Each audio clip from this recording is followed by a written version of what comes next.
So before we get out of here, I want to answer any questions. Do you have any questions on whether it's drills, how to do workouts, or any questions from you guys? Question? Man, I used to shoot every morning, game day, non-game day, because what happens is once you start doing it in a rhythm, in a routine, it doesn't wear you out because you're used to it. Does that make sense? So there might be times where, like, if I knew I had a 7 p.m. game, like a varsity basketball game, and I still woke up early, but I'd make sure I went to sleep even earlier the next night, or I made sure I took a nap after school, right? Like, you know what I mean? But it was just my routine. It was like, that's what I did. You know, when you wake up, you brush your teeth, you shower. I went to the gym and did those things. That was part of my routine. You know, that, to me, and it worked for my sister. My sister didn't start playing basketball until 8th grade, and 2 years later, she had Division I scholarship. Why? So I dragged her to the gym, I taught her how to shoot, and I made her shoot 1,000 shots every morning when she built up to it. If you shoot 1,000 shots every morning, 500 shots every day, I promise you, you're going to become a good shooter. You know? Tyrese Halliburton is one of my clients. His shot is so ugly. But guess what? He shoots a lot, and he makes 40% of his threes. He did in high school, he did in college, he did in the NBA. Ugly for him. We all give him trouble for it. And guess what? He's like, I don't care if the ball goes in. Why? Because I put in the work. Reggie Miller used to shoot across his hands. Didn't matter. It goes in. So if you're putting enough work, you know, ideally you have good mechanics and you're mastering the right stuff so that it really gets good results. But if you put in enough work, working on the right stuff, eventually it'll pay off. Great question. Other questions? No other questions? Yep.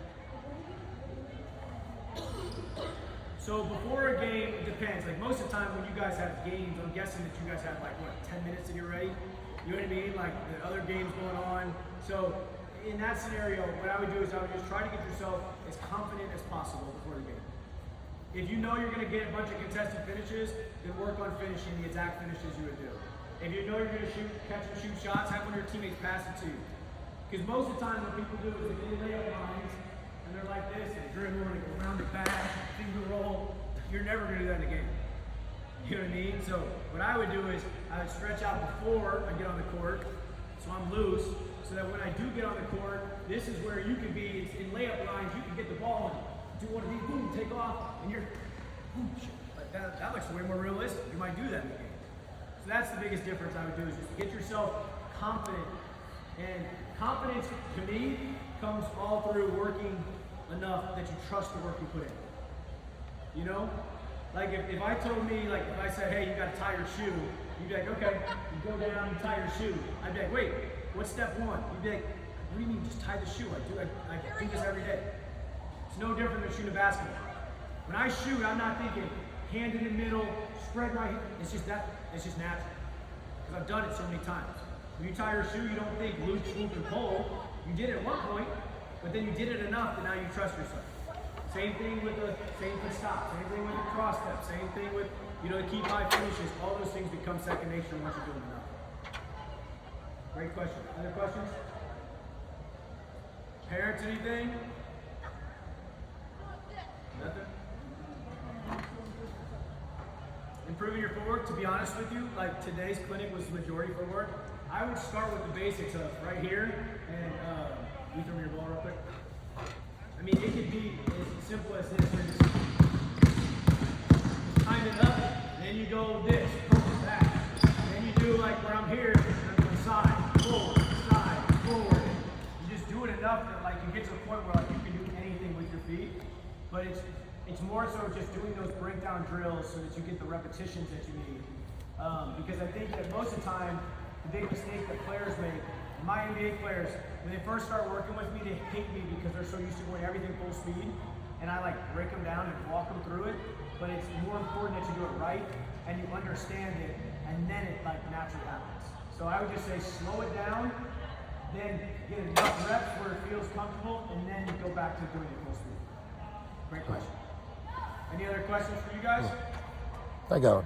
Yes. Do you have any like quick teaching points on ball defense? Like, do you go chest on ball, head on ball, arms length away? Yeah, great question. So when you hop up real quick and have your ball, and say you're like on offense right there. So defense, when you're doing defense today, say he's right there. It doesn't matter if you dribble triple or in triple threat, my opinion, and this helped me a lot, I would always be an arm length away where I could contest, but I would never have my hand out. Hand out, now you're going to get off balance. What we always like to say is shoulders over knees, just like you would when you're dribbling, and palm up.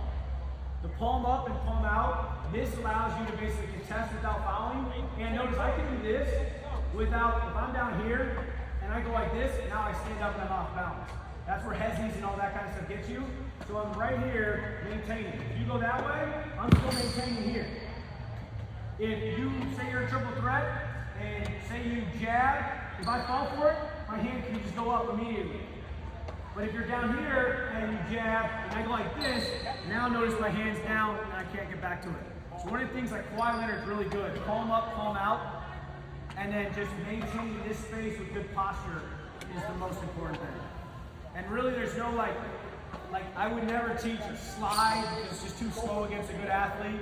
It would more so just be beating them to the second spot, get there however fast you can. And it's more so the best way to learn how to play defense is play against somebody better than you.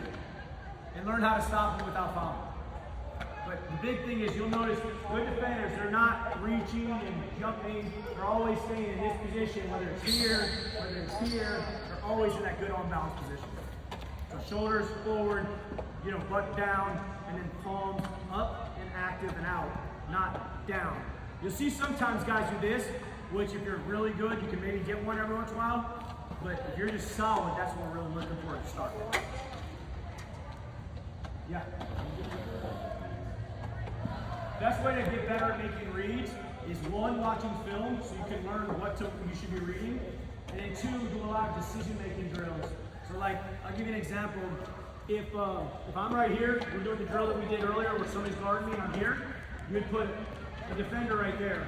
So two more of your friends would be there, and so then when I'm driving, now the finish is, do I finish or do I pass? And then we add a third offensive player, a third defender.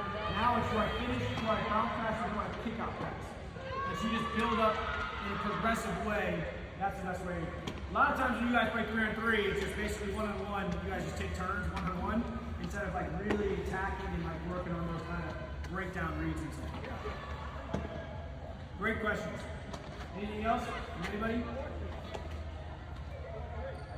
Alright, what we're going to do is we're going to hop up and take one picture real quick, and then you guys all get a copy of my book before you guys leave. Alright, here we go, everybody, look.